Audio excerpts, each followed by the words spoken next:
በብዙ ነገር አዝነናል። በኑሮ ጉዳይ ብዙዎቻችን እያዘንን ነው። በቤተክርስቲያናችን ጉዳይ እያዘንን ነው። አዎ በሃይማኖታችን ምክንያት አይናችን በሚያየው ጆሮአችን በሚሰማው በወገኖቻችን ላይ ክርስቲያኖች ላይ በሚደርሰው ግፍ መከራ በምንሰማ ጊዜ እያዘንን ነው። አንገታችንን እየደፋን ነው። በብዙ ነገር አዝነናል። በኑሮ ጉዳይ ብዙዎቻችን እያዘንን ነው። በቤተክርስቲያናችን ጉዳይ እያዘንን ነው። አዎ በሃይማኖታችን ምክንያት አይናችን በሚያየው ጆሮአችን በሚሰማው በወገኖቻችን ላይ ክርስቲያኖች ላይ በሚደርሰው ግፍ መከራ በምንሰማ ጊዜ እያዘንን ነው። አንገታችንን እየደፋን ነው። ፍርሃት ካለን ስለ ሃይማኖታችን በመስከር እንኳን ዛሬ ሀገራችን ኢትዮጵያ በደም እየጨቀየች ያለችው ብዙ ንጹሃን ደማቸው ደመከልብ የሆነው በተለይ ኦርቶዶክሳውያን ወገኖቻችን ትናንትም ከትናንት ወዲያም በሶሻል ሚዲያው ላይ እንዳየን እንደሰማን የሚገደሉት አብያተ ክርስቲያናት የሚቃጠሉት በዚህ ምክንያት ወገኖቼ ቋንቋ መግቢያ እንጂ መለያያ አይደለም። በቋንቋ ምክንያት ሰውን አንውደድ፣ ሰውንም አንጥላ። አሁን ብዙዎቻችን መጥላት ብቻ ይመስለናል፣ ኃጢአቱ አይደለም። በቋንቋ ምክንያት የምንወድም ከሆነ ጤነኞች አለ። ሰውን የምናከብረው በሰውነቱ እንጂ በሀገሩ በብሔሩ በሚናገረው ቋንቋ አይደለም፣ በማንነቱ አይደለም። ሰው በሰውነቱ ነው መከበር ያለበት። ሰው በምኑ አልኳችሁ? ወንድማችንን እህታችንን ከየትም ሀገር ትምጣ የትኛውንም ቋንቋ ይናገር ትናገር፣ ወገኖቼ ኦርቶዶክሳውያን ክርስቲያኖች በቋንቋው አንውደድ፣ በቋንቋው አንጥላው። በሰውነቱ እንውደድ፣ በሰውነቷ እንውደዳት፣ እናክብረው፣ እናክብራት። ፈሪ አይጸድቅም ገለባም አይበቅልም ይላል። ፈሪ ምን አይልም? ገለባስ? ገለባ በየትኛውም ዘመን ተዘርቶ በቅሎ አያውቅም፣ ወደፊትም አይበቅልም። የሚፈራ ሰውም አይጸድቅም። ስለ ክርስትናው የሚፈራ፣ ስለ ሃይማኖቱ የሚፈራ፣ ስለ ማዕተቡ የሚፈራ ወገኖቼ በሃይማኖት ጉዳይ የሚፈራ የሚያፍር ሰው፣ መመስከር የማይችል ሰው አይጸድቅም። ዛሬ እኛ በቋንቋ ምክንያት እየተገፋፋን፣ እየተበላላን፣ እየተደካከስን፣ እየተገዳደልን፣ እየተጨራረስን ያለን እግዚአብሔር ይሄንን መድኃኒት የሌለውን በሽታ ከአገራችን ላይ ያንሳል። መቼስ ቤቱ ሐዘን ያልገባ ሰው የለም። እዚህ ውስጥ እናቱን ያጣ ይኖራል፣ አባቱን ያጣ ይኖራል፣ ወንድሙና እህቱን ያጣ ይኖራል። ከዚህ ብንርቅ የሚወደውን ጓደኛው ያጣ ይኖራል። ስለዚህ ሐዘናችን መጠኑ ይለያያል እንጂ ሁላችንም ሐዘንተኞች። እውነት አስት እውነት። ስለዚህ የሚያጽናናው መንፈስ ቅዱስ ነው። በቤታችን ውስጥ ሐዘን ላይ በነበርን ጊዜ ሊያጽናኑ ይመጡ አንዳንድ ወንድሞች እናቶች ቢጨንቃቸው ካርታ በመጫወት የድሮ ተረት በመተረት ምናምን ለማጽናናት ይሞክራሉ። ሰው በካርታ መጽናናት አይችልም። ሰው በሌላም ነገሮች መጽናናት አይችልም። የሚያጽናናን እግዚአብሔር መንፈስ ቅዱስ ነው። መጽሐፍ እንደዚህ ይላል፣ የማጽናናችሁ እኔ ነኝ ተብሎ ተጽፏል። ኢሳይያስ 51 ቁጥር 12 ላይ የተመዘገበ የእግዚአብሔር ቃል የሚያጽናና እግዚአብሔር ነው። ወገኖቼ ሐዘናችን ይለያያል እንጂ ሁላችንም ሐዘንተኞች ነን። እግዚአብሔር መንፈስ ቅዱስ ከሐዘናችን ያጽናና። መጽሐፍ እናት ልጆቿ እንደምታጽናና እንዲሁ እኔ አጽናናችኋለሁ፣ በኢየሩሳሌም ውስጥም አጽናናችኋለሁ ተብሎ ተጽፏል። ትንቢተ ኢሳይያስ ምዕራፍ 66 ቁጥር 13 ላይ የተመዘገበ እግዚአብሔር ቃል። እስኪ ቃሉን አብረን እንበለው። እግዚአብሔርን ቃል የሚናገር አንደበት ይባረካል። ስለዚህ ለመባረክ ስትሉ ሁልጊዜ ቃሉን ተናገሩ ስትባሉ ነቃ ብላችሁ የመናገር ልምድ ይኖራችሁ። እናት በሉ እስኪ ልጆቿን እንደምታጽናና አጽናናችኋለሁ፣ በኢየሩሳሌም ውስጥ አጽናናችኋለሁ። በምን ውስጥ ወገኖቼ? ኢየሩሳሌም ብንሄድ መጽናናት አንችል። የመሄድ እድል ቢኖረን እዛ መጽናናት የለም። ኢየሩሳሌም የተባለች ቅድስት ቤተክርስቲያን ናት። ኢየሩሳሌም ማለት ሀገረ ሰላም ማለት የሰላም ሀገር የምትባል ቤተክርስቲያን ናት። እናት ልጆቿን እንደምታጽናና፣ አዎ 9 ወር ከ5 ቀን በማህፀኗ የተሸከመች እናት፣ ጡቶቿን አጥብታ ያሳደገች እናት፣ በክንዶቿ ያቀፈች እናት፣ በጀርባዋ ያዘለች እናት ልጇን ማጽናናት ትችላለች። ስለዚህ እግዚአብሔር ራሱን በእናት መሰለ። እናት የወለደች ልጇን እንደምታጽናና እንዲሁ እኔ አጽናናችኋለሁ አለ።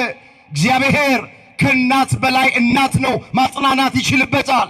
ከአባት በላይ አባት ነው፣ ማጽናናት ይችልበታል። በበዓለ 50 ቀን መንፈስ ቅዱስ በወረደ ጊዜ ደቀ መዛሙርቱ ከሐዘናቸው ተጽናኑ። መንፈስ ቅዱስ የወረደው ለዚህ ነው። ለነሱ የወረደ መንፈስ ቅዱስ ለኛም በጸጋ ይወረድልን። ወደ ሁለተኛው ሐሳብ ልሄድ። ሁለተኛ ለምንድን ነው መንፈስ ቅዱስ በበዓለ 50 ቀን የወረደው? ከደቀ መዛሙርቱ ልብ ውስጥ ፍርሃትን አርቆ መንፈሳዊ ድፍረት ሊሰጣቸው ነው። ለምን? ደቀ መዛሙርቱ መንፈስ ቅዱስን ከመቀበላቸው በፊት ይፈሩ ነበር። ብዙ ማለት እንችላለን። አንድ ብቻ ነገር ላስታውሳችሁ። ከመንፈስ ቅዱስ መውረድ በፊት በደቀ መዛሙርቱ ሕይወት ውስጥ ፍርሃት ነበር።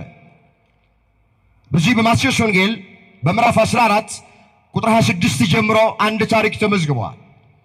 በአንድ ወቅት ጌታችን ኢየሱስ ክርስቶስ በሌሊቱ በአራተኛው ክፍል ይላል ባህሩን እየተረገጠ ወደ ደቀ መዛሙርቱ መጣ። እነ ቅዱስ ጴጥሮስ በታንኳ ሆነው በባህር ላይ ይሄዱ ነው ያሉት።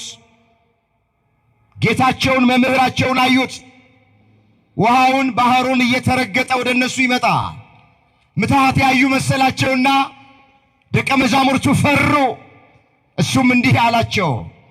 የማቴዎስ ወንጌል ምዕራፍ 14 ቁጥር 26 ላይ ደቀ መዛሙርቱም በባህር ላይ ሲሄድ ባዩት ጊዜ ምትሃት ያዩ መሰላቸው፣ በፍርሃትም ጮሁ ይላል።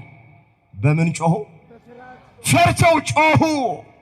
ወዲያው ኢየሱስ ተናገራቸው፣ አይዟችሁ እኔ ነኝ አትፍሩ አላቸው።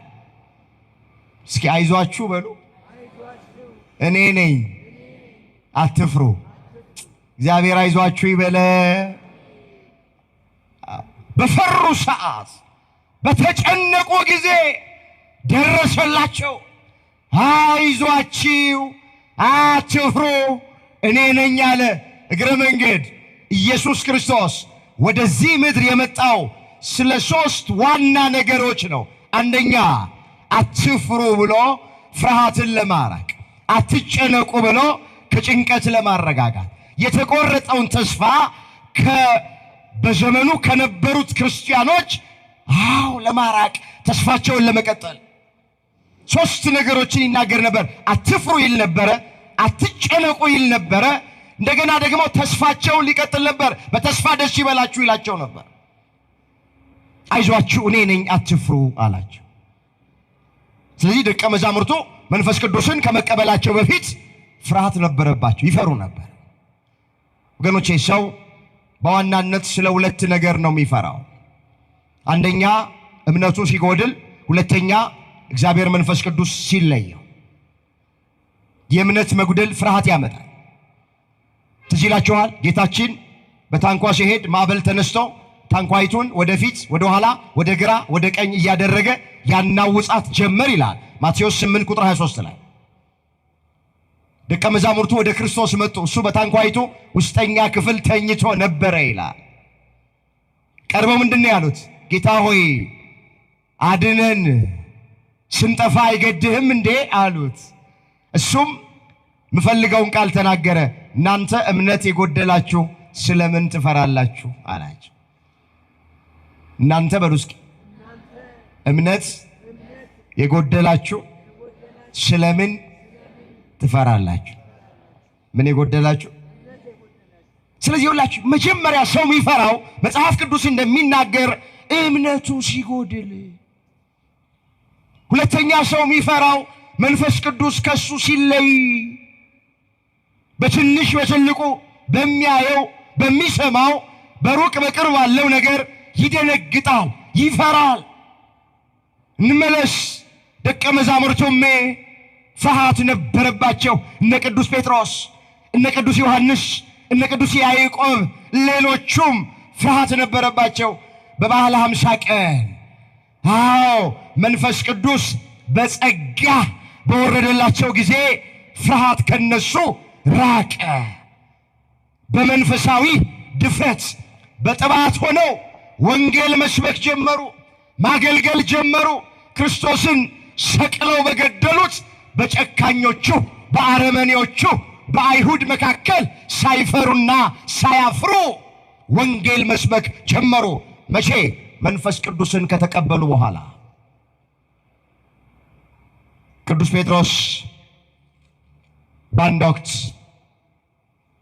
ስለ ኢየሱስ ክርስቶስ የባህሪ አምላክነት፣ የዓለም መድኃኒትነት፣ ሞቶ ለዓለም ሕይወቱን እንደሰጠ፣ እርቃኑን ሆኖ ጸጋውን እንዳለበሰ፣ ተሸንክሮ ከችንካር እንዳላቀቀን በድፍረት በጨካኞቹ በአይሁድ መካከል ወንጌል ሰበከ። የሕይወትን ራስ ገደላችሁት፣ ወንጀል የሌለበት ነውር ነቀፋ ማይገኝለትን ሰቅላችሁ ገደላችሁት፣ ወዮላችሁ እያለ ጴጥሮስ አስረግጦ ከመጽሐፍ እየጠቀሰ ሰበከ። አይሁድ ያዙት፣ ወደ ወህኒ ያስገቡት ይላል። በጅራፍ ገረፉት። ሁለተኛ ኢየሱስ ክርስቶስ የሚለውን ስም እንዳጠራ ብለው ከገረፉት በኋላ ከእስር ቤት አወጡት። እንደወጣ መስበክ ጀመረ። አትጥራ ያሉትን ስም ደጋግሞ መጥራት ጀመረ። እንዲህም አለ፣ አይሁድ ስሙኝ፣ ከሰው ይልቅ ለእግዚአብሔር ልንታዘዝ ይገባል አለ። ከሰው ይልቅ ለማ? የሐዋርያት ሥራ ምዕራፍ 5 ቁጥር 29 ላይ የተመዘገበ እግዚአብሔር ቃል ከሰው ይልቅ ለእግዚአብሔር ልንታዘዝ ይገባል አለ። ከፍርሃት ውስጥ ወጡ። በቃ ደፋር ሆኑ። ቅዱስ ጳውሎስ እንደተናገረ ከክርስቶስ ፍቅር የሚለየኝ ማን ነው አለ። መከራ ነው፣ ሰይፍ ነው፣ ስደት ነው፣ አውራቆትነት ነው። ቀኑን ሙሉ ስላንተ እንገደላለን፣ እንደሚታረዱ በጎች ተቆጠርን አለ። ሮሜ 8 ቁጥር 35 ላይ የተመዘገበ እግዚአብሔር መንፈስ ቅዱስን ከተቀበሉ በኋላ በድፍረት ወንጌልን መስበክ ጀመሩ። ፍርሃት ከነሱ ራቀ። እግዚአብሔር መንፈስ ቅዱስ ከሁላችንም ልብ ውስጥ ፍርሃትን ያርቅልን። አሜን በሉ። ዛሬ በብዙ ነገር እንፈራለን። ማይፈራ ሰው የለም። በብዙ ነገር ነው የምንፈራ። አባቶቻችን ምን ይላል? ፈሪ አይጸድቅም ገለባም አይበቅልም ይላል። ፈሪ ምን አይልም? ገለባስ? ገለባ በየትኛውም ዘመን ተዘርቶ በቅሎ አያውቅም፣ ወደፊትም አይበቅልም። የሚፈራ ሰውም አይጸድቅ። ስለ ክርስትናው የሚፈራ፣ ስለ ሃይማኖቱ የሚፈራ፣ ስለ ማዕተቡ የሚፈራ ወገኖቼ፣ በሃይማኖት ጉዳይ የሚፈራ የሚያፍር ሰው፣ መመስከር የማይችል ሰው አይጸድቅም። ብዙ የሚያፍሩ ሰዎች አሉ። ማዕድ ቀርቦ የሌላ እምነት ተከታይ አጠገባቸው ካለ ስመ እግዚአብሔር ጠርተው ባርከው ይበሉ የነበሩ ሰዎች አፍረውና ፈርተው እግዚአብሔር ማያውቀው ነገር የለም ብለው ዝም ብሎም ያሉ ሰዎች አሉ። በቤተ ክርስቲያን ደጃፍ ሲያልፉ ሌላ ጊዜ ይሳለሙ የነበሩ ሰዎች ሌላ ሰው አጠገባቸው ካለ ሳይሳለሙ አፍረው ዝም ብሎ መሄዱ ሰዎች አሉ። ወገኖቼ፣ ያፈርንበት የፈራንበት ዘመን ይብቃ። በሃይማኖታችሁ ጉዳይ ከማንም ሰው ጋር አትደራደሩ፣ አትፈሩ። እነሱ ያላፈሩበትን እኛ እውነት ይዘን አናፍርም። ካፈሩ እነሱ ይፈሩ። ምናፍረውና የምንፈራው ወገኖቼ መንፈስ ቅዱስ እኛ ጋር ስላለ። እነ ቅዱስ ጊዮርጊስ በመንኮራኩር የተፈጩት፣ አንገታቸውን በሰይፍ የተቀሉት፣ እነ ቅዱስ አርሴማ ዓይናቸውን እስኪወጣ ድረስ ያን ሁሉ መከራ የተቀበሉት፣ ሌሎቹም ወደ አናብስት ጉድጓድ የተጣሉት፣ ጥርሳቸው የተነቀለው፣ ጽሕማቸው የተነጨው ቆዳቸው ስልቻ የሆነው ወገኖቼ እንደ ሽንኩርት ቢከተፉ እንደ ሻማ ቢቀልጡ እንደ ጧፍ ቢነዱ ያን ሁሉ መከራ የተቀበሉት መንፈስ ቅዱስ ከነሱ ጋር ስለነበረ በጥባት በድፍረት ሆነው ያን ሁሉ መከራ ተቀብለውታል። ፍርሃት ካለን ስለ ሃይማኖታችን መመስከር እንኳን አንችል። እግዚአብሔር አምላካችን ፍርሃትን ከሁላችንም በቸርነቱ ያርቀልን። መጽሐፍ እግዚአብሔር የሰጠን የፍቅር ራስን የመግዛት መንፈስ እንጂ የፍርሃት መንፈስ እንዳልሆነ ሐዋርያው ቅዱስ ጳውሎስ በሃይማኖት ለወለደው ለልጁ ለጢሞቴዎስ እንደዚህ አድርጎ ጽፎለታል። ላነበው ፈልጋለሁ። እዚህ ሁለተኛ ጢሞቴዎስ ምዕራፍ 1 ቁጥር 7 ላይ የተመዘገበ ቃል አስተውሉት እስኪ። ይህንን ኃይለ ቃል እግዚአብሔር ብሎ ይጀምራል። የኃይልና የፍቅር ራስን የመግዛት መንፈስ እንጂ የፍርሃትን መንፈስ አልሰጠንም። ምን አላለን? አልሰጠን። እግዚአብሔር የሰጠን መንፈስ በመጀመሪያ የኃይል ነው፣ ሁለተኛ የፍቅር ነው፣ ሶስተኛ ራስን የመግዛት ነው እንጂ የፍርሃት መንፈስ እግዚአብሔር ለማንም አልሰጠም። ፍርሃት ሰይጣን በልባችን ውስጥ የሚጨምረው መንፈስ ነው። እግዚአብሔር ይህን ፍርሃት ከሁላችን ያርቅልን። አስቀድሞ ነቢዩ ሐጌ መንፈሴ በመካከላችሁ ያድራልና አትፍሩ ተብሎ ተጽፏል። ትንቢተ ሐጌ ምዕራፍ 2 ቁጥር 5 ላይ እስኪ ቃሉን አብረን እንበለው። መንፈሴ በሉ እስኪ በመካከላችሁ ይኖራልና አትፍሩ። ምን አትበሉ? እግዚአብሔር ፍርሃታችንን በቸርነቱ ያርቅልን። ወደ ሶስተኛው እንሂድ። ሶስተኛ መንፈስ ቅዱስ ለምን ለደቀ መዛሙርቱ ወረደ ብለን ስንል ታምራት የሚያደርጉበትን ኃይልና ጥበብ ሊሰጣቸው። ደቀ መዛሙርቱ እውራንን ቢያበሩ፣ ለምጻምን ቢያነጹ፣ ሽባን ቢረቱ፣ ጎባጣን ቢያቀኑ፣ ድውያንን ቢፈውሱ፣ ድንቃ ድንቅ ተአምራትን ቢያደርጉ ይህንን ኃይልና ጥበብ የሰጣቸው እግዚአብሔር መንፈስ ቅዱስ። ያለ መንፈስ ቅዱስ ተአምራት አላደረጉ። ያለ መንፈስ ቅዱስ ወገኖቼ እውራንን አላበሩ። ቅዱስ ጳውሎስ በቀሚሱ ጫፍ ያን ተአምር ያደረገው፣ ቅዱስ ጴጥሮስ በጥላው ሙት ያስነሳው በምንድን ነው ብለን ስንል ይህንን ኃይልና ጥበብ የሰጣቸው መንፈስ ቅዱስ ነው።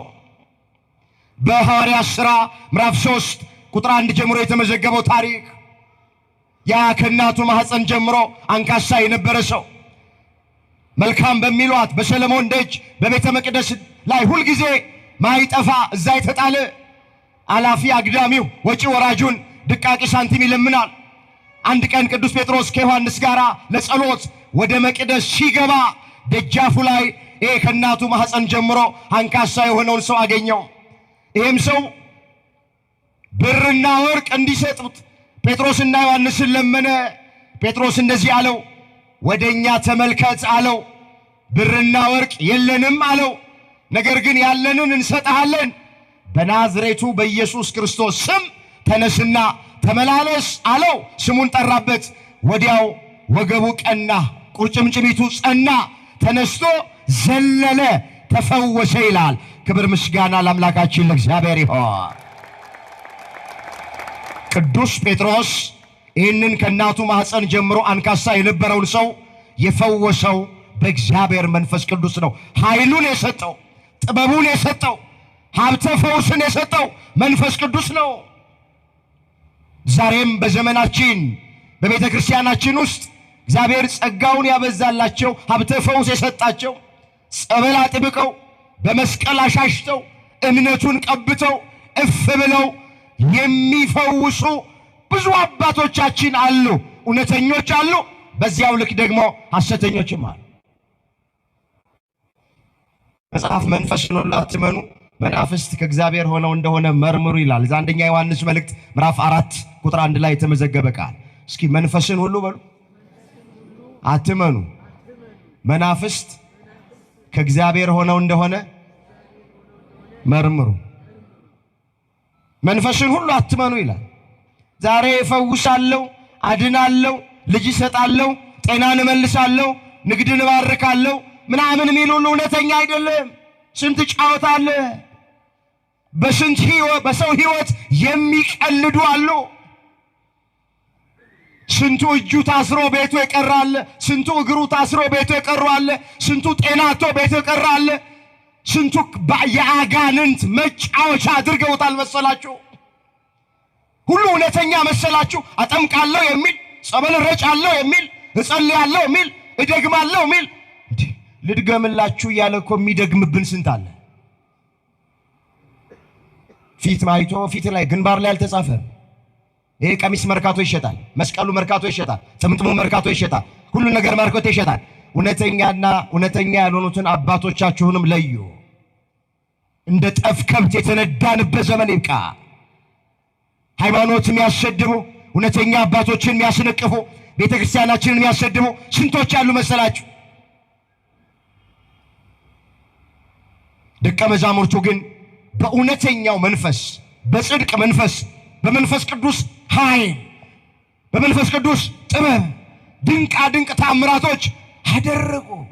ዛሬም ይህንን ጥበብ እግዚአብሔር ይሰጣል፣ አያልቅበትም። ሰጥቶስ ለአባቶቻችን ይህንን ደቀ መዛሙርቱ የነበራቸውን ሀብተ ፈውስ በቸርነቱ ያደለልን።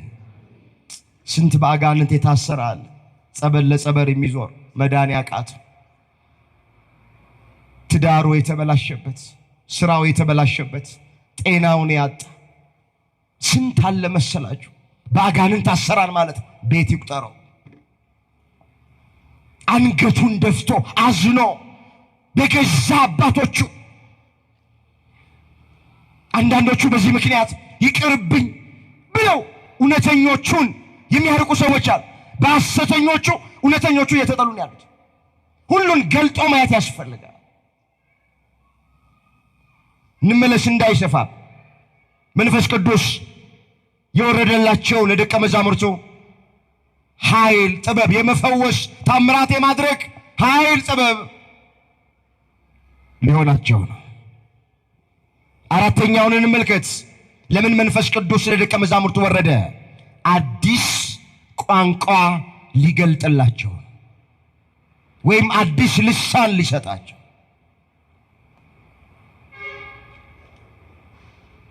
ጌታችን በሚያርግበት ጊዜ አንድ ቃል ተናግሯቸው ነው ያረገው።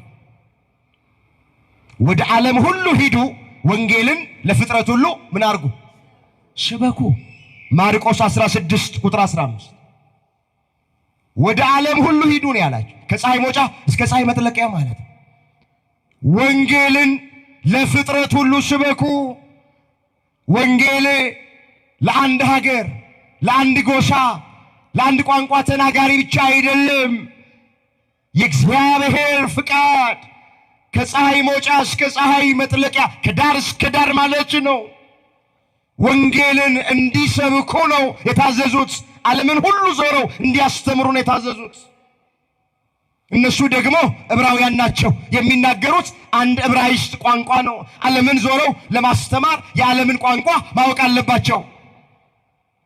ሁሉም የሚናገሩት ዕብራይስጥ ቋንቋ ነው። እንዴት ነው ያቺን ዕብራይስጥ ቋንቋ ይዘው ዓለምን ዞረው ማስተማር የሚችሉት? ማን ይሰማቸዋል? ዕብራውያን የሆኑ ብቻ ናቸው የሚሰሟቸው እንጂ ሌላ ቋንቋ ተናጋሪዎች በራሳቸው ቋንቋ ካላስተማራቸው፣ ካልሰበኳቸው ሊረዷቸው አይችሉም። ስለዚህ መንፈስ ቅዱስ በወረደ ጊዜ አንድ ቋንቋ ይናገሩ የነበሩ ደቀ መዛሙርት 71 ቋንቋ ተጨመረላቸውና 72 ቋንቋ መናገር ጀመሩ። ክብር ምስጋና ለአምላካችን ለእግዚአብሔር ይሁን። ስንት ቋንቋ ተጨመረላቸው? ይኸውላችሁ አሁን 72 ቋንቋ ይናገሩ ነበረ ማለት 72 ቋንቋ ብቻ ማለት አይደለም። በዚያ ዘመን በዓለም ላይ ይነገር የነበረው ቋንቋ 72 ስለሆነ ነው እንጂ መንፈስ ቅዱስ በወረደ ጊዜ ደቀ መዛሙርቱ በደረሱበት በዓለም ላይ ባለው ሁሉ ቋንቋ ይናገሩ ነበር። መንፈስ ቅዱስ አይገደብም፣ አይወሰንም። ይህን ያክል ቋንቋ ብቻ ነው የገለጠውም አይባልም። በሁሉም አገር ቋንቋ ተናግረዋል ደቀ መዛሙርቱ። ለዚህ ጥሩ ማስረጃችን ወደ ርዕሳችን ጋር እንምጣ። የሐዋርያት ሥራ ምዕራፍ 2 ቁጥር 5 ጀምሮ እመለከታለሁ። እንደዚህ ይላል፣ ከሰማይ በታች ካለው ሕዝብ ሁሉ በጸሎት የተጉ አይሁድ በኢየሩሳሌም ይኖሩ ነበረ። ይህ ድምፅ በሆነ ጊዜ ሕዝቡ ሁሉ ተሰብስበው እያንዳንዱ በገዛ ቋንቋው ሲናገር ይሰማ ስለነበረ የሚሉትን አጡ። ተገርመውም ተደንቀውም እንደዚህ አሉ፣ እነዚህ የሚናገሩት ሁሉ የገሊላ ሰዎች አይደሉምን? እኛም እያንዳንዳችን የተወለድንበትን የገዛ ቋንቋችንን እንዴት እንሰማለን? የጳርቴና የሜድ የኤላማጤ ሰዎች በሁለት ወንዝ መካከል በይሁዳ፣ በቆጶዶቅያ፣ በጳንጦስ፣ በእስያ፣ በፍርጊያ፣ በጵንፍልያ፣ በግብፅ፣ በቀሬና በኩል ባሉት በሊቢያ ወረዳዎች የምንኖር በሮሜም የምንቀመጥ አይሁድም ወደ ይሁዲነት የገባን የቀርጤስና የአረብ ሰዎች የእግዚአብሔርን ታላቅ ሥራ በልሳኖቻችን ሲናገሩ እንሰማቸዋለን። በምኖቻችን? ልሳን ማለትን ማለት ነው ቋንቋ። ይኸውላችሁ ልሳን ምንም ምስጢር የለውም። ልሳን ማለት ቋንቋ ማለት። ልሳን ማለት ምን ማለት ነው አልኳችሁ? ቋንቋ ግን ከእናት ከአባታችን ያላገኘ ነው፣ በልምምድ ያላገኘ ነው፣ ያልተወለድንበት፣ አፋችንን ያልፈታንበት እግዚአብሔር ለአገልግሎት የሚሰጠን አዲስ ቋንቋ በመጽሐፍ ቅዱስ ልሳን እየተባለ ይጠራል። ደግመዋል። አፋችንን ያልፈታንበት ነው፣ በልምምድ ያላገኘነው ነው፣ በትምህርት ያላገኘነው ነው። እግዚአብሔር ለአገልግሎት ዝም ብሎ የሚሰጠን ቋንቋ እሱ ልሳን ተብሎ ይጠራል። ግን ይሄ ልሳን ትርጉም አለው። ምን አለው? ትርጉም አለው። ባለቤት አለው። ምን አለው? ባለቤት አለ እንጂ ዝም ብሎ አሁን በጎረቤታችን ውስጥ ያሉ ወንድሞች እናቶች፣ አንዳንድ ምስኪኖች እንደሚናገሩት ቃላት እየደጋገሙ የሚናገሩት እሱ ልሳን አይባል። እሱ ያጋንንት ቋንቋ ነው። ትርጉም የለውም ወገኖቼ፣ ባለቤትም የለውም። እሱ አይደለም ልሳን ማለት። አንዳንድ ሰዎች የሚቀልዱ ሰዎች አሉ፣ እንመጣበታለን። እንደዚህ ይላል፣ በገዛ ልሳኖቻችን የእግዚአብሔርን ድንቅ ሥራ የእግዚአብሔርን ታምራት እንዴት ይናገራሉ? እነሱ ዕብራውያን ናቸው፣ የሚናገሩት ዕብራይስጥ ነው።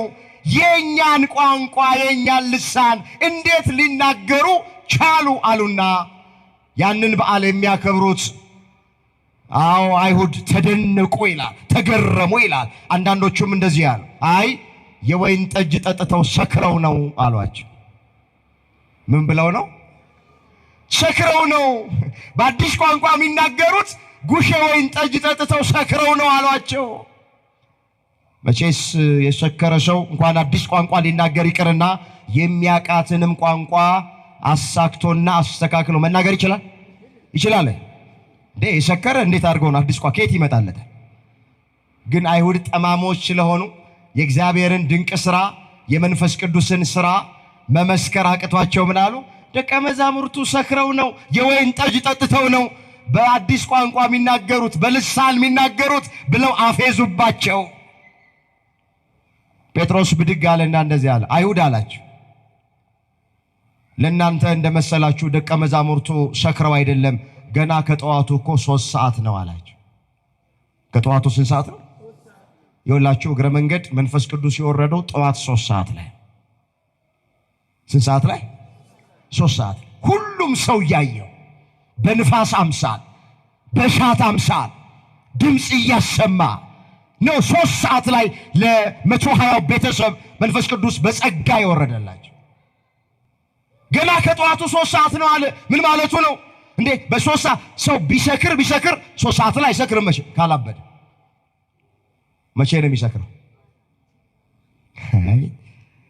ሰዓቷን ታውቃታላችሁ መቼ። ይሄን ነው እኮ ጴጥሮስ ያለ የእግዚአብሔር ቃል እኮ ነው። አይሁድ አላችሁ ለእናንተ እንደመሰላችሁ ደቀ መዛሙርቱ ሰክረው አይደለም፣ ገና እኮ ከጠዋቱ 3 ሰዓት ነው። ስለዚህ በ3 ሰዓት ማንም ሰው መጠጥ ሊጠጣ ወደ መጠጥ ቤት አይሄድም። ያደረበት ከሆነ ምናልባት ይህ ሲመሽ ነው ቀማምሶ ሁሉም ወደ ቤቱ የሚገባ።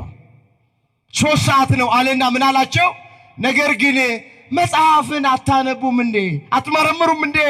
በነቢዩ በኢዩኤል የተጻፈው ይፈጸም ዘንድ ነው። ሥጋ በለበሰ ሁሉ በመጨረሻ ከመንፈሴ አፈሳለሁ የሚል ቃል አለ። እሱ ተፈጽሞ ነው አለ። ከትንቢተ ኢዮኤል ምዕራፍ 2 ቁጥር 28 ላይ ስቦ አመጣና ተናገረ ጴጥሮስ። እዛ ኢዮኤል 2:28 ላይ ምን ይላል? በመጨረሻው ቀን ሥጋ በለበሰ ሁሉ ላይ ከመንፈሴ አፈሳለሁ የሚል ቃል አለ። እሱ ተፈጽሞ ነው። ከመንፈስ ቅዱስ የተነሳ ነው በአዳዲስ ቋንቋ የሚናገሩት እንጂ ሰክረው አይደለም ብሎ አላቸው ይላል። ስለዚህ መንፈስ ቅዱስ በበዓለ ሃምሳ ቀን የወረደበት አራተኛው ምክንያት አዲስ ቋንቋ ለደቀ መዛሙርቱ ሊሰጣቸው ነው። ሰጥቷቸዋል። በደረሱበት አገር ሁሉ አዲስ ልሳን እየተሰጣቸው ሰብከዋል። እግረ መንገድ ቋንቋ ወገኖቼ መለያያ አይደል። ቋንቋኛ ምንገፋፋበትም አይደል። በቋንቋ ሰውን የምንወድበትም በቋንቋ ምክንያት ሰውን ምንጠላበትም አይደል። ቋንቋ ለሐዋርያት የተሰጣቸው ለአገልግሎት፣ በቋንቋ ምክንያት እንዳንለያይ እግዚአብሔር ሁላችንን የሚጠብቀን። ዛሬ ሀገራችን ኢትዮጵያ በደም እየጨቀየች ያለችው ብዙ ንጹሃን ደማቸው ደመከልብ የሆነው በተለይ ኦርቶዶክሳውያን ወገኖቻችን ትናንትም ከትናንት ወዲያም በሶሻል ሚዲያው ላይ እንዳየን እንደሰማን የሚገደሉት አብያተ ክርስቲያናት የሚቃጠሉት በዚህ ምክንያት ወገኖቼ። ቋንቋ መግቢያቢያ እንጂ መለያያ አይደለም። በቋንቋ ምክንያት ሰውን አንውደድ፣ ሰውንም አንጥላ። አሁን ብዙዎቻችን መጥላት ብቻ ይመስለናል፣ ኃጢአቱ አይደለም። በቋንቋ ምክንያት የምንወድም ከሆነ ጤነኞች አይደለም። ሰውን የምናከብረው በሰውነቱ እንጂ በሀገሩ በብሔሩ በሚናገረው ቋንቋ አይደለም፣ በማንነቱ አይደለም። ሰው በሰውነቱ ነው መከበር ያለበት። ሰው በምኑ አልኳችሁ? ወንድማችንን እህታችንን ከየትም ሀገር ትምጣ የትኛውንም ቋንቋ ይናገር ትናገር፣ ወገኖቼ ኦርቶዶክሳውያን ክርስቲያኖች በቋንቋው አንውደድ፣ በቋንቋው አንጥላው። በሰውነቱ እንውደድ፣ በሰውነቷ እንውደዳት፣ እናክብረው፣ እናክብራት። ክርስትና ይሄ ነው። መንፈስ ቅዱስ የወረደበት በበዓለ ሃምሳ ቀን አዲስ ቋንቋ ለአገልግሎት ሊሰጣቸው ነው። ሰጣቸው። በተሰጣቸው ቋንቋ ዓለምን ዞረው አሳመኑበት። ለሰው መዳን ምክንያት ሆኑበት። ሰውን ከአምልኮተ ጣዖት ወደ አምልኮተ እግዚአብሔር አመጡበት። ከገቢረ ኃጢአት ወደ ገቢረ ጽድቅ መለሱበት። ሰውን አዳኑበት በቋንቋ። ዛሬ እኛ በቋንቋ ምክንያት እየተገፋፋን፣ እየተበላላን፣ እየተደካከስን፣ እየተገዳደልን፣ እየተጨራረስን ያለን። እግዚአብሔር ይሄንን መድኃኒት የሌለውን በሽታ ከአገራችን ላይ ያንሳለን። እንመለስ። የመንፈስ ቅዱስ ስጦታ እና በቤተ ክርስቲያን ውስጥ መንፈስ ቅዱስ ያለ አገልግሎት ጠቅለልን ነው ጊዜያችንን መጠቀም። እንግዲህ ሁላችን እንደምናውቅ የመንፈስ ቅዱስ ስጦታዎች ብዙ ናቸው። እዚህ ጋር ቆመው የሚያስተምረው መንፈስ ቅዱስ ጸጋውን ሰጥቶን ነው የምናስተምረው። የሚዘምረው የመዘመሩን ጸጋ የሰጠው መንፈስ ቅዱስ፣ መርሃ ግብር የሚመራው ያንን ጸጋ የሰጠው መንፈስ ቅዱስ፣ ከበሮ ምንመታው ከበሮ የመምታቱን ጸጋ እግዚአብሔር መንፈስ ቅዱስ ሰጠን። መቅደስ ገብተን ተንሱ ጸልዩ ብለን ብንቀድስ ስለተማርን አይደለም። ያንን ጸጋ የሰጠን መንፈስ ቅዱስ ነው። የመንፈስ ቅዱስ ስጦታዎች ብዙ ናቸው። ቁጭ ብሎ መማር የመንፈስ ቅዱስ ስጦታ ነው፣ ጸጋ ነው። ያለ መንፈስ ቅዱስ ማስተማር አይቻል።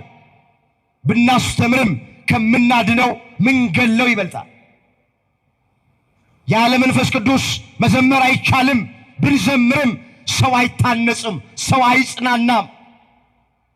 በጠቅላላ ያለ መንፈስ ቅዱስ ማገልገል አይቻልም። ብናገለግልም ሰው ማትረፍ አንችል።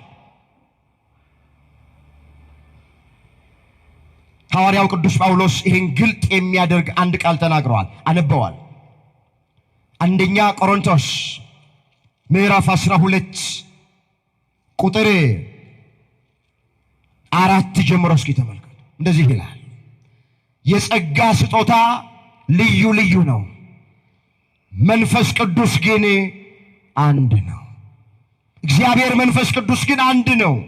አገልግሎት ልዩ ልዩ ነው፣ ጌታ አንድ ነው። ጌታ እግዚአብሔር አንድ ነው። አሰራርም ልዩ ልዩ ነው፣ ሁሉን በሁሉም ያደርግ እግዚአብሔር ግን አንድ ነው። ነገር ግን አለ መንፈስ ቅዱስን መግለጥ ለእያንዳንዱ ለጥቅም ይሰጠዋል። ለአንዱ ጥበብ መናገር በመንፈስ ይሰጠዋል። ለአንዱ በዚያው መንፈስ ዕውቀትን መናገር ይሰጠዋል። ለአንዱ በዚያው መንፈስ እምነት፣ ለአንዱ የመፈወስ ስጦታ፣ ለአንዱ ታምራት ማድረግ፣ ለአንዱ ትንቢት መናገር፣ ለአንዱ መናፍስትን መለየት፣ ለአንዱ በልዩ አይነት ልሳን መናገር፣ ለአንዱ በልሳን የተናገረውን መተርጎም። ይህን ሁሉ ግን አንዱ መንፈስ ቅዱስ ለእያንዳንዱ ለብቻው ይሰጠዋል። የመፈወስ ጸጋ እግዚአብሔር መንፈስ ቅዱስ ነው የሚሰጠው። ባካችሁ ታምራት የማድረግ መናፍስት የመለየት ማስተማር፣ መዘመር፣ መቀደስ፣ ቁጭሎ መማር፣ ሂዱበት እናንተ ሁሉም የመንፈስ ቅዱስ ስጦታ ነው። የማስጦታ ነው የመንፈስ ቅዱስ ስጦታ። መንፈስ ቅዱስ ካልሰጠን ስለተማረን ብቻ ወገኖቼ ማገልገል አንችልም። ጸጋውን እግዚአብሔር መንፈስ ቅዱስ መስጠት አለበት። አንድ መጽሐፍ ምን ይላል? ልጁ ማስተማር ይፈልጋል፣ መስበክ። ሁልጊዜ ጉባኤ ቁጭ ብሎ የሚካፈል ሁልጊዜ ግን ቁጭ ብሎ መቼ ነው አንድ ቀን እዛ አትሮኖሱ ላይ ቆሜ ይሄንን ህዝብ በእግዚአብሔር ቃል ልክ ልኩን የምነግረው መቼ ነው ብሎ ያስባል። ያለ ጸጋው ማለት እና ጓደኛው ሰባኪ ነው። አንድ ቀን ጓደኛው ጋር ሄደና ምን አለው? እባክህ መስበክ ፈልጋለሁና ከመጽሐፍ ቅዱስ ላይ ርዕስ ስጠኛል። ምን ስጠኝ? ርዕስ። እነሆ በቶሎ እመጣለሁ ብለህ ስበክ አለው። እዛ ራዕየ ዮሐንስ ላይ ካለው አነሳና በዚህ ርዕስ ስበክ ብሎ ሰጠው። ያችን በቃሉ ያዘ። 2-3 ጥቅሶችን አጠናናና አውደ ምሕረት ላይ ወጣ ለማስተማር። ምዕመናን አለ ወደ ቀኝ ዞር። ዛሬ የምንማርበት የትምህርታችን ርዕስ እነሆ በቶሎ እመጣለሁ የሚል ነው አላቸው። ወደ ግራም ዞረና ዛሬ የምንማርበት የትምህርታችን ርዕስ እነሆ በቶሎ እመጣለሁ የሚል ነው አላቸው። እቺ እንደተናገረ የማይኩ ገመድ ጠለፈውና ከፍ ካለ ቦታ ላይ ወደ ታች ወደቀ። ሲወድቅ አትሮኖሱ ስር የተቀመጡ በእድሜ ገፉ አንድ እናት አሉ። እሳቸው ላይ ነው ወደቀባቸው። ይቅርታ እናቴ ገመዱ ጠልፎኝ ነው አላቸው። እኚህ እናት ምን አሉት ለመምህሩ? አንተማ ቶሎ እመጣለሁ ብለህ ነግረኸኝ ነበር፣ ሳልዘጋጅ መጣህብኝ እንጂ አሉ። ምን ሳልል? ሰው ሳይሰጠው ሲያገለግል፣ ያለ ስጦታው ያለ ጸጋው ሲያገለግል ከሚያቀርበው የሚያርቀው ይበልጣል። ከሚያድነው የሚገለው ይበልጣል። ሌላ አንድ የሚባል አለ። በዚህ በነሐሴ በእመቤታችን ሱባኤ በፍልሰታው ላይ አንድ ትልቅ ሰው ድምፁ አያምርም እና ከፍ አድርጎ ድምፁን ግን ይሄ ንኢ ማርያም የሚለውን ያዜመዋል። በጣም እየጮኸ ከሌሎች አባቶች በጣም እየጮኸ ያውካል። እና አጠገቡ አንድ የቆሙ ሊቅ አሉ። ድምፃቸው እሳቸው ያምራል፣ ግን አይጮህም፣ ዝም ብለው ነው የሚሰሙት። እና ተው ቢሉት እምቢ አለ፣ ይጮሃል። ንኢ ማርያም እያለ ይጮሃል። ሰሙና ምን አሉኝ አባት፣ እንኳን ማርያም ልትመጣ እኔም መሄዴ ነው አሉት።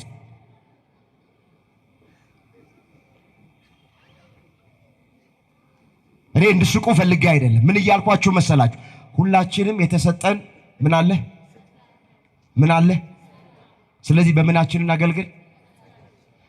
ማር ከሆነ ጸጋችን ቁጭ ብለን እንማር። መዘመር ከሆነ ጸጋችን እንዘምር። ለምን ካልሰበኩ እንላለን። መስበክ ከሆነ ጸጋችን በቃ እንስበክ። ለምን ካልዘመርኩ እንላለን። የሚቀድሰው ይቀድስ፣ የሚያጠነው ይጠን፣ መርሃ ግብር ይመራው ይምራ፣ ከበሮ የሚመታው ይምታ። ሰው የሚያከው የሚደርስበትን ነው። የማንደርስበትን አንቀቅ። በተሰጠን ጸጋ እናገልግል። መንፈስ ቅዱስ ለደቀ መዛሙርቱ የማስተማር የመስበክ ታምራት የማድረግ የመፈወስ መናፍስትን የመለየት ጸጋ ሰጠ። በተሰጣቸው ጸጋ አገለገሉ። እኛም በተሰጠን ጸጋ እንድናገለግል ሁላችንን እግዚአብሔር ይርዳ። እንግዲህ መንፈስ ቅዱስ በቤተክርስቲያናችን ስራዎች ሁሉ የሚሰሩት ምስጢራት የሚፈጸሙት በመንፈስ ቅዱስ ነው። ቅዳሴ ቢቀደስ ህብስቱ ተለውጦ ሥጋ መለኮት ወይኑ ተለውጦ ደመ መለኮት ቢሆን ሌሎቹም አገልግሎቶች ስርዓት አምልኮቶች የሚፈጸሙት በሙሉ በመንፈስ ቅዱስ መሪነት ነው። ያለ መንፈስ ቅዱስ ቤተክርስቲያን ውስጥ ምንም የሚደረግ ነገር የለም። ቅዱስ ዮሐንስ አፈወርቅ መንፈስ ቅዱስ የወረደበትን ቀን ምንድን ያለው? የቤተክርስቲያን የልደቷ ቀን ነው አለ። የምኗ ቀን ነው አለ? የልደቷ ቀን። በበዓለ ሃምሳ ቀን መንፈስ ቅዱስ ባይወርድ ለደቀ መዛሙርቱ ክርስትናችን ሃይማኖታችን ቀጭጫና ኮስምና ትቀር ነበረ ብሎ ነው የተናገረው ይሄ ሊቅ። ግን መንፈስ ቅዱስ ስለወረደ ቤተክርስቲያን ተስፋፋች፣ ክርስትና ተስፋፋ፣ ሃይማኖታችንም ተስፋፍታለች። ለደቀ መዛሙርቱ የወረደ ጸጋ መንፈስ ቅዱስ ለሁላችንም ይወረድልን። የመጨረሻ ቃሌ እንደው መንፈስ ቅዱስ ወይ ቀረበኝ እደርብኝ ብሎ መናገር ኃጢአት እንዳይመስላችሁ፣ እንዳትታለሉ፣ እንደዛ እንዳትሉ። ዳዊት ከቤርሳቤ ደረሰ አይደለም? ኦርዮንን አስገደለ አይደለም? ምን ብሎ ነው የጸለየው? አቤቱ ንጹሕ ልብን ፍጠርልኝ፣ የቀናው መንፈስ በውስጤ አድስ፣ ከፊት አትጣለኝ፣ በሽታ መንፈስ ደግፈኝ አለና ቅዱስ መንፈስህን ከኔ ላይ ምን አትበልብኝ አለ? አትውሰድብኝ አለ። እስኪ አብረን እንበለው። አቤቱ በሉ እስኪ።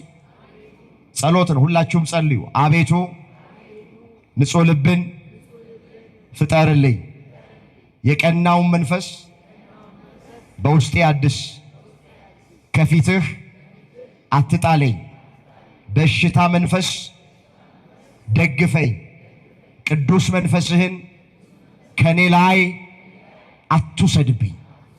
ምን አትበልብኝ?